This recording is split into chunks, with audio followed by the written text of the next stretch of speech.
So now I want to use the concept of saddle node bifurcation to gain an insight into a very interesting phenomenon, which is called the outbreak of the spruce budworm.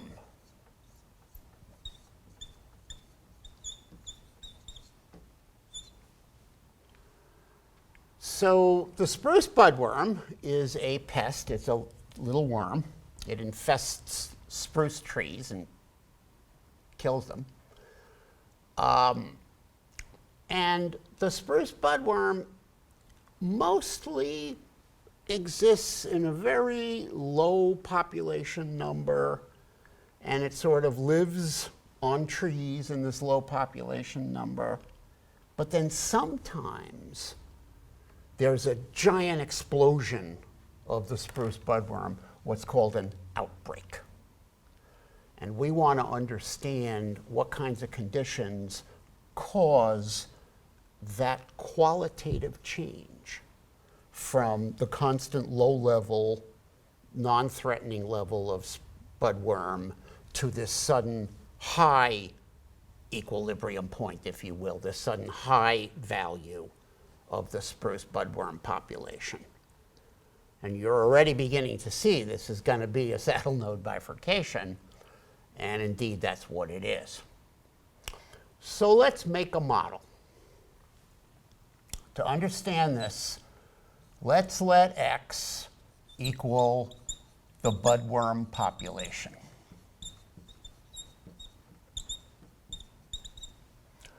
And now we want to make a differential equation.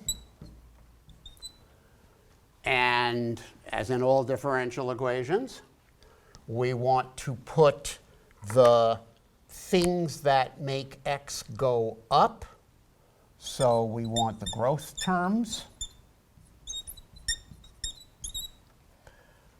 And now there's a new wrinkle. We've been looking at population models, but we haven't seen this yet before. And the new wrinkle is that the budworm has predators. And the predators are birds. And so the big minus in the budworm population is predation by birds.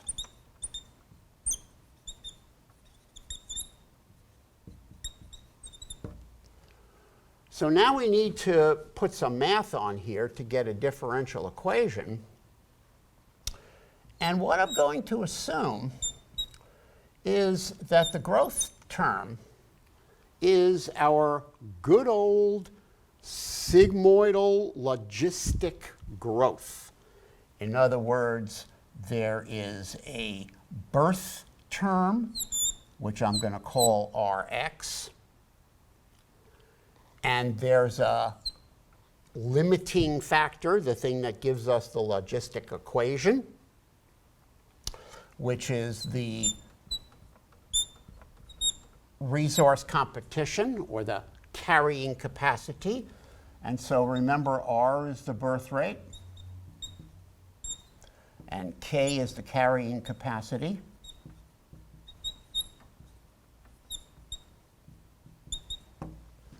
And the growth term for the spruce budworm is just going to be the classic logistic growth. Okay, what about the predation term? Well, certainly the more budworms there are, the more the birds are going to eat. So the curve is going to start by going up with x. But it can't go up with x forever. If there are trillions and trillions of budworms, there aren't enough birds to eat them. And so the birds have reached their satiety, if you will. And so the predation by birds is going to be a sigmoidal term. And we're going to represent that mathematically by the good old sigmoidal term, namely x squared over 1 plus x squared. And that's our sigmoidal term. And here is our differential equation.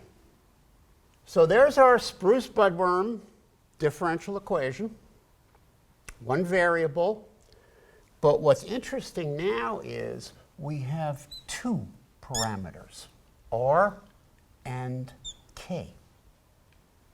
So this is going to be a more complicated situation. In the past, we were varying one parameter, like in the Lac-Operon. We were varying one parameter. And now we're varying two parameters, and that's going to require a more complicated diagram, but it's to make a very beautiful picture.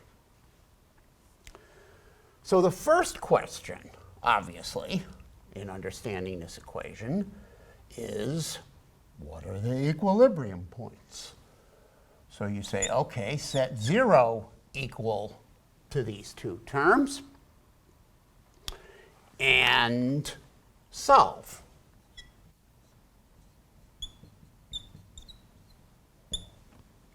And I'm putting the positive term in blue and the negative term in red. And you say, okay, let's solve this equation for x and see how many equilibrium points there are. Then you say, okay, well, that's 0. Multiply both sides by 0. Multiply this by 1.x squared times x. That's a cubic already. So we have a cubic equation with a lot of terms, and it's ugly, and we don't want to do it, and I don't recommend it.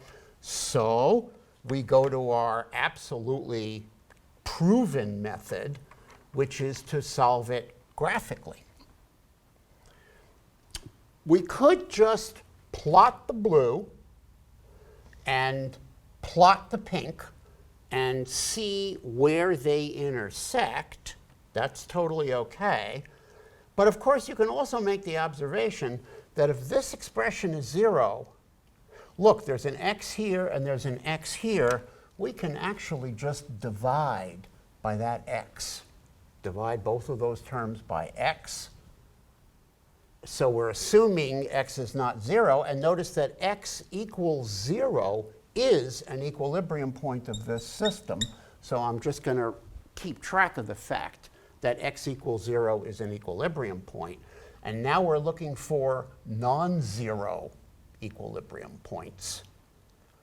And so we're looking for places where r times 1 minus x over k is equal to x over 1 plus x squared.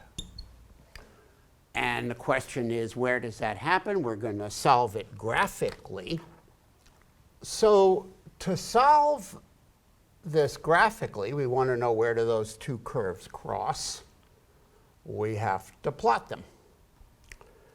So the next question is, what does the negative term x over 1 plus x squared, what does that look like? And this is not, of course, x squared over 1 plus x squared, which is our sigmoid. This is x over 1 plus x squared. And we consult our graphing calculator, and it tells us that that curve looks like that. There's a hump to the left, and then it declines as x increases. So that is that. Now the next question is, what does r times 1 minus x over k look like? Well, let's multiply that in. It's r minus rx over k, minus r over kx, as it were. And so this is the expression minus r over kx plus r. We know what that's the equation of. That's a linear equation. That's y equals mx plus b. And b is, the y-intercept is r. When x is 0, x prime is r. This component of x prime is r. And the slope of that line is minus r over k. It's a negative slope. And then what is the x-intercept? Well, when this is 0, you divide by r. You see x times 1 over k equals 1. which means minus x times 1 over k equals 1, which means x equals k. So the intercept there is k, and the blue line is this line that runs from r over here to k over there. So there's our positive part in blue, negative part in red. Where the two meet is the equilibrium point. And I ask you the question, where do these two meet? And in particular, how often do those two meet? And as I drew it, there's clearly only one equilibrium point. But once again, the equilibrium point depends on the values of the parameters, and depends upon the values of r and k. And now notice that we have two controls here. We have an r control and we have a k control. And how many equilibrium points, how many times those two curves are going to intersect depend very much on the values of r and k. For example, suppose r is very low. And this has to be a declining straight line to k. K could be low, k could be moderate, k could be bigger, k could be high. K could be extremely high. How many times is this line, this descending line, going to intersect the pink curve for low r? And the answer is once at a very low value of x. Now, suppose we hold k constant for a minute and now just raise r. Well, there's going to become a point at very high r for this k. There's going to be a point at very high r where it's going to miss it altogether, and there will be only a single equilibrium point. Now, on the other hand, if I increase k, remember what k is, it's carrying capacity. I'm going to come back to the meaning of r and k in a minute, but let's just think of it mathematically for a second. Let's take k, and let's start increasing k. Now, for a moderate value of r and a high value of k, now let's talk about what that will do. Let's take this r and this k, and we're going to draw the line. And what do you see? You see 1, 2, 3 crossings, which is 3 equilibrium points for this system. So the reason why the system is interesting is that we now have these two parameters we can control, r and k. And the first thing we see is that for a moderate r and increasing k, we suddenly have the appearance of an unstable and a stable equilibrium.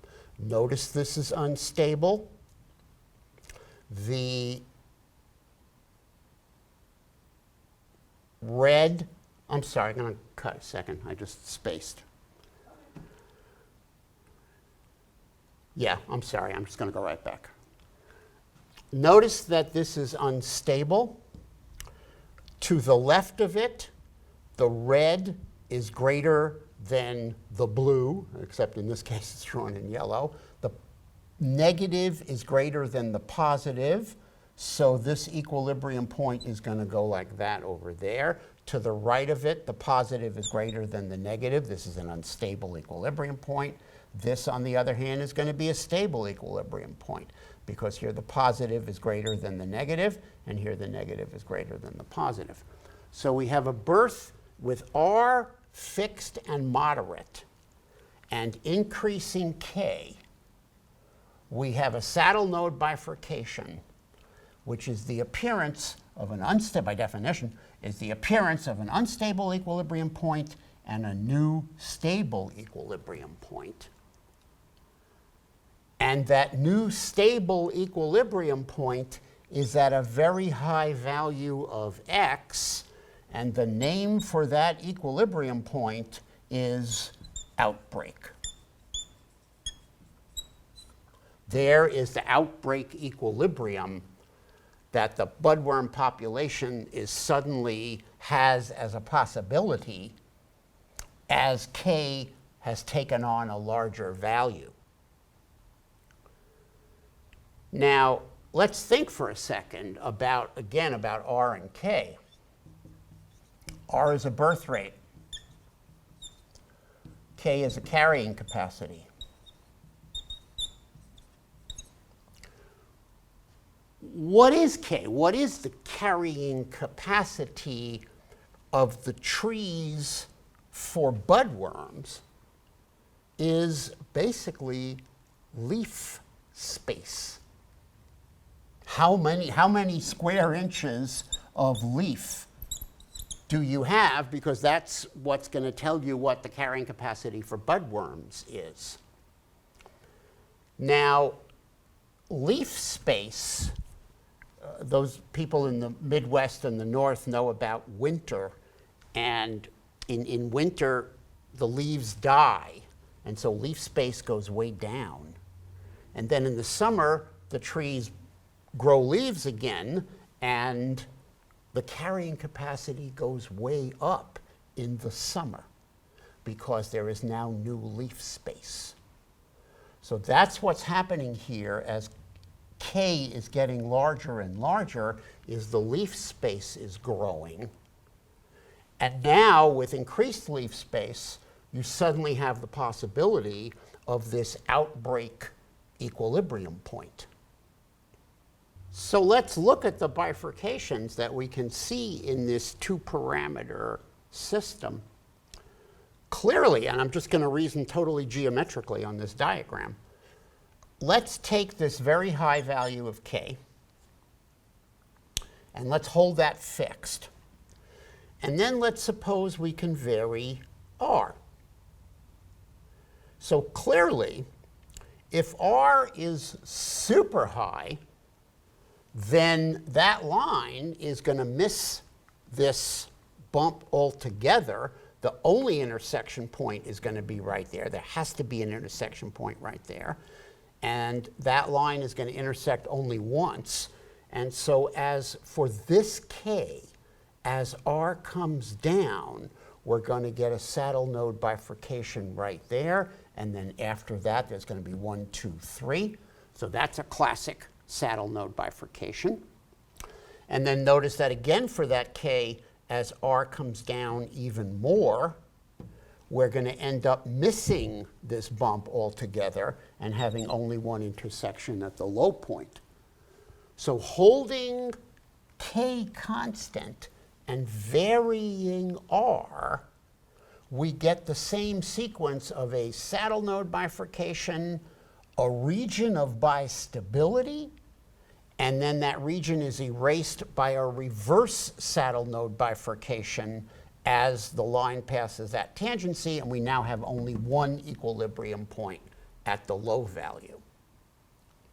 So that's exactly like the lac operon. Saddle node bifurcation, bistability, reverse saddle node bifurcation, monostability at the low level. Conversely, we can change K around. But now this is a complicated situation because we can change R and we can change K. And we want to know what is that going to do to the equilibrium point structure. So this is an important question because we definitely don't want to have an outbreak. And we want to take some interventional measure to prevent that outbreak from happening. Now, to just talk practically for a second, we say we're going to intervene and change these parameter values. What does that mean in fact? Well, first thing we could do is try to lower R. How would we lower the birth rate of these insect pests? So you might joke and say, well, we could give them birth control pills. That would lower their birth rate. And that's a joke, except it's not a joke, because that is really what they often do. For example, a major strategy in mosquito control for malaria is the following. They take a bunch of mosquitoes and they X-ray them heavily. The X-rays kill the genome. The fly is now sterile. There's your birth control. The fly is now sterile, and then they release millions of sterilized mosquitoes into the atmosphere where they mate with however mosquitoes give birth. They have a much lower birth rate, and we have thereby lowered R in a kind of birth control strategy. So that's strategy number one, lower R. Strategy number two, lower K. How do we lower K? How do you lower leaf space? Answer, defoliant.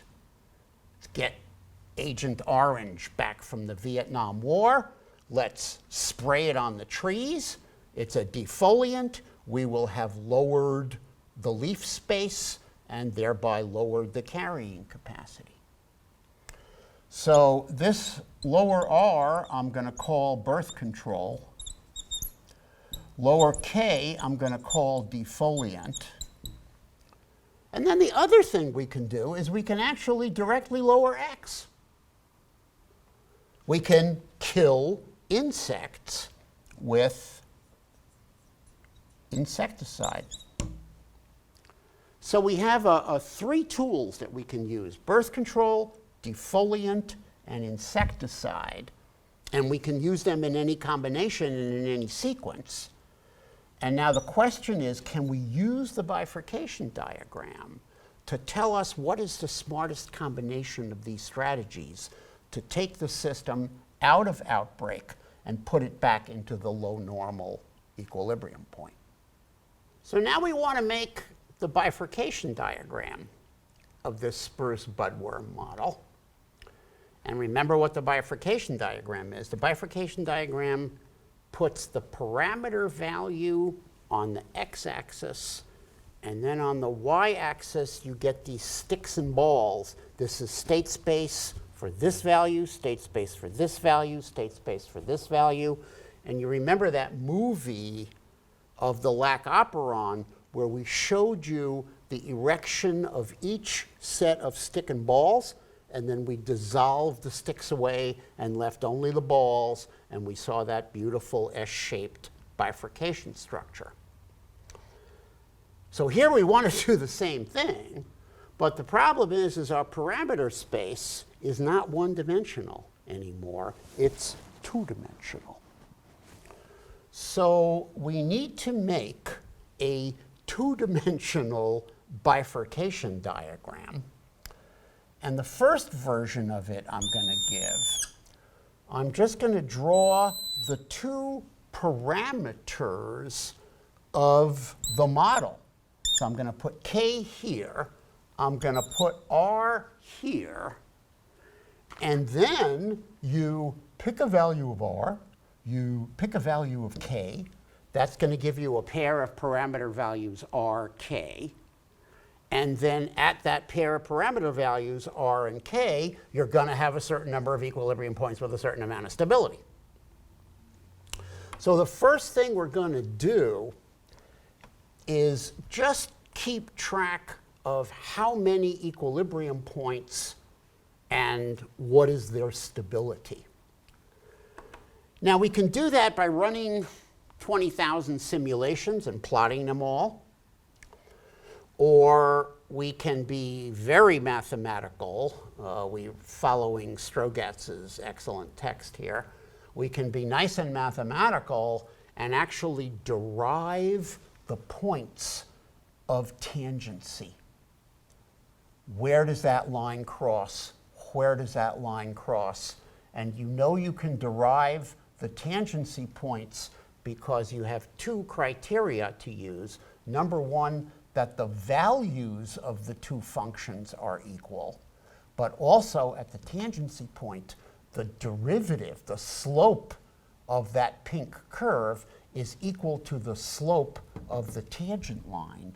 And those two criteria, if you're really, really good at analysis, those two criteria can actually enable you to calculate the places where the bifurcation occurs, or just run 1,000 simulations and just plot how many equilibrium points and what are they. And when you do that, you get a very interesting structure. Looks like a banana.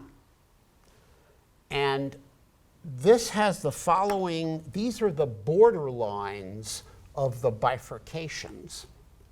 And south of the banana, we have the low equilibrium only. And that actually has that low equilibrium, just like the high equilibrium is called outbreak. The low equilibrium also has a name. It's called refuge. And so that's the refuge state down here for low R and low K, right? Low R, low K, one equilibrium point, refuge. Now, as R and K get bigger, there is this region inside the banana, and that's for moderate R and moderate K, and that's where we have 3 equilibrium points. And the 3 equilibrium points are going to be stable, unstable, stable, and so this is a classic bistable system. And when I say refuge down here, I should say refuge only. And then north of that demarcation line, for larger R and larger K, we now get only the high equilibrium point. And so this is going to be outbreak only. So there is a kind of a bifurcation. It's not the same thing as we did before. I'm going to do that in a minute. But there is a kind of summary of what we would expect to see. We would expect to see only refuge for low values of R and K. We would expect to see a bistable system for intermediate values. And then for large values of R and K, we would expect to see outbreak only. So now, the next thing we want to do is actually draw the 3D bifurcation diagram, which is going to have 2 parameter values in the x, that is x and y now, in the base plane, and then on top of each value R and K, we're going to put that one-dimensional state space of the system. So now we want to make this 2-parameter bifurcation diagram. And just like we did in that movie for the Lac Operon, we took the stick and ball for this value, and the stick and ball, and the stick and ball, and the stick and ball. Then we erased the sticks, and we left the balls, and that was our bifurcation diagram. We want to do the same thing again, but now our parameter space is 2-dimensional. And so for every value of R and K, we have a stick and balls, stick and balls, stick and balls. We want to draw those, and then we want to dissolve the sticks and leave only the balls and see what that looks like. Now that's done in the text, and we show you a nice figure, which I'll reproduce here, which is the sticks and the balls corresponding to that. But let's make a sketch of the whole bifurcation diagram. So the reason why this is not a bifurcation diagram is it's not showing you where the equilibrium points are, and it's not showing you whether they're stable or unstable. It's just saying low only, 3 EPs, high only. And of course, it does follow that this is a low stable, that this must be a stable, unstable, stable, and this must be a high stable. But we haven't said where they are or anything about them, because what this is taking that RK space with the sticks and balls and basically smushing the sticks down and just reporting how many equilibrium points. And are they stable or unstable? So now what we want to do is unsmush that diagram, put this third dimension back in so that we have a line erected over every value of R and K, and then dissolve the sticks. And I'm going to try to draw it. And I'm going to put the R-axis like this.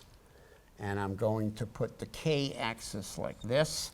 And now I'm going to put the X-axis like this. And these are your state spaces. These are your sticks and balls. And that is going to end up looking like this. Let's see how well I can draw it.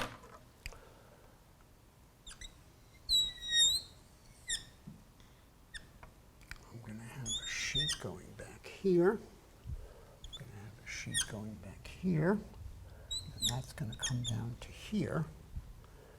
And then in here, there is going to be a pleat.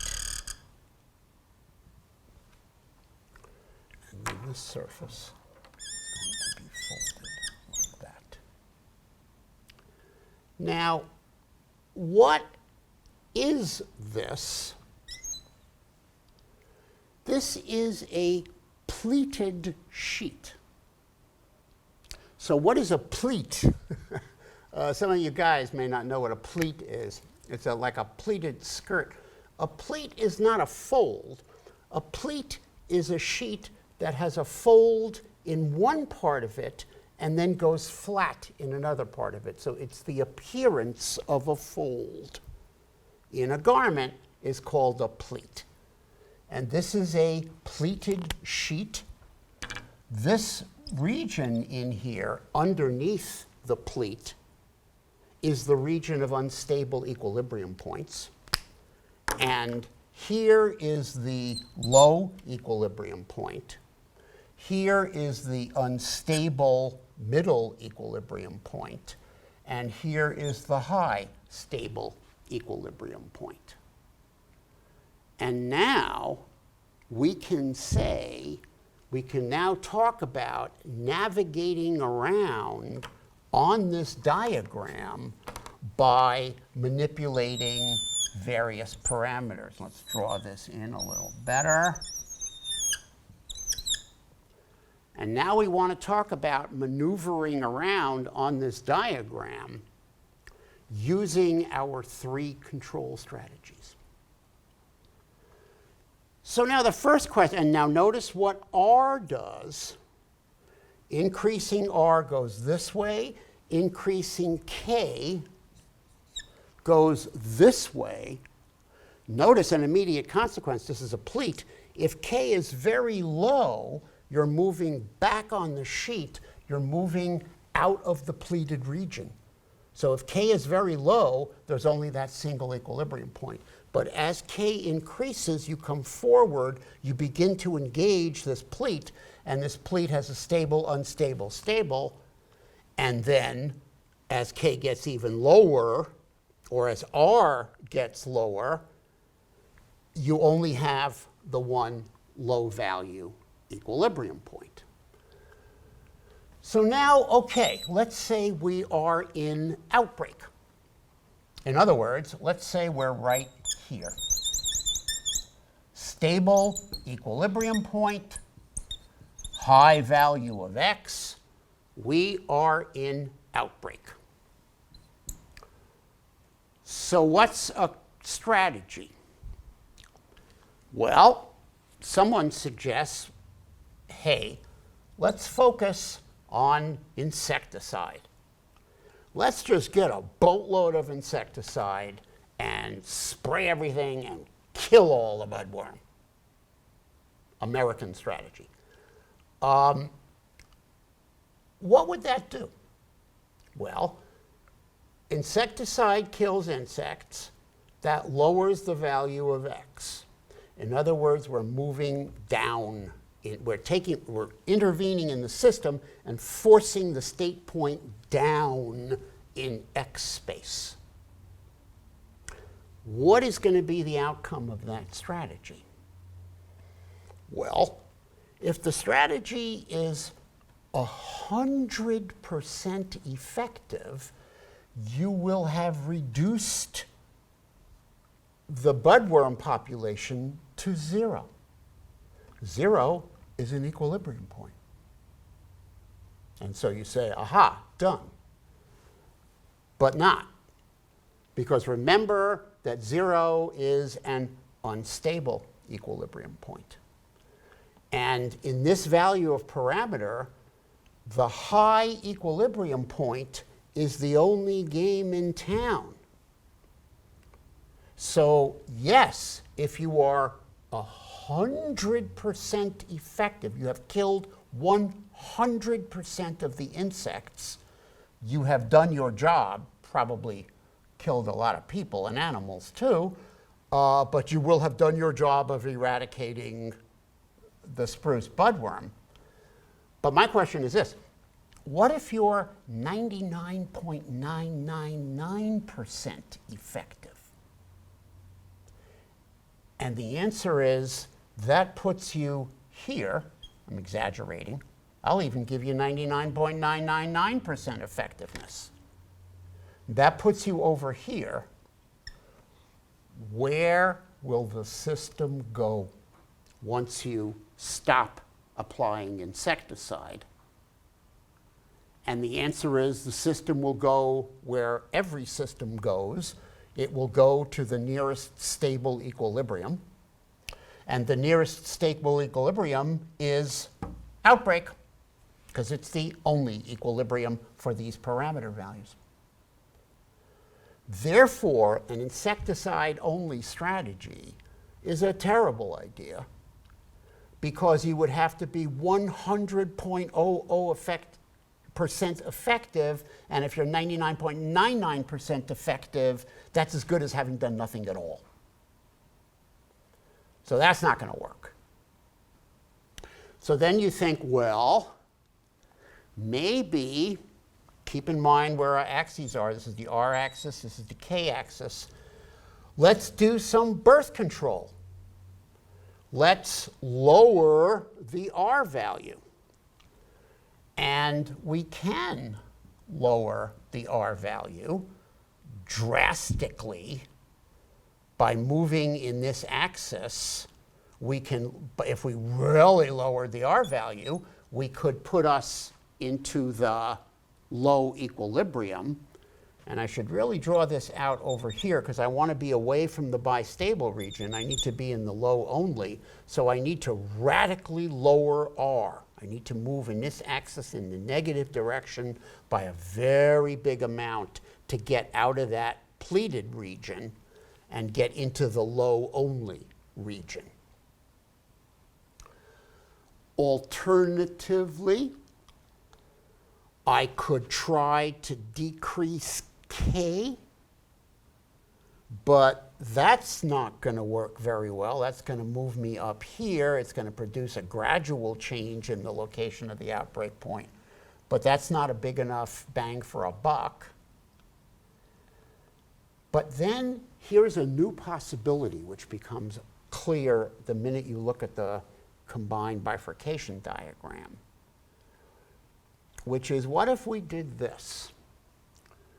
What if we lowered R, not by this giant amount, but we lowered R to this point? Now, what is that point? That point is still a high outbreak stable equilibrium point, but we have now moved the system from the high only to a bistable region. And in the bistable region, we have an stable equilibrium point here, we have an unstable equilibrium point here, and we have another stable equilibrium point below it. This is the region of 3 equilibrium points: stable, unstable, stable. So by lowering R, we put ourselves into the bistable region. So far, we haven't really changed the population. We just put ourselves in the bistable region. Now, we apply insecticide, but we apply a very small amount of insecticide, just enough to get us below the unstable equilibrium point. The minute we are below the unstable equilibrium point, that acts as a threshold. Now we back off from the system. The system is now below the unstable equilibrium point. Where is it going to go? It's going to go to the equilibrium point that governs it, which is the low equilibrium point. And so what you see from this bifurcation diagram is that a combined strategy of first lower R a little bit and then kill X a little bit actually uses the dynamics of the system to move the system back to the low equilibrium with a minimum of invasive measures. And this is the kind of intelligent strategy that you can get by staring hard at this 3-dimensional bifurcation diagram and figuring out how to navigate on this surface. And we're going to show you a figure from the text, which is the nice computer graphic version of this surface, and you will be able to see clearly how these equilibrium points sit on that surface, and then how to go from one to another. So what this is telling us is, as the big picture, is if you have the bifurcation diagram of the system, you have the master view of the system. And you can almost look at it like God looks at it. If I want to change this from this to this, here is the optimal way of doing it. It really is the master view of the dynamics of the system.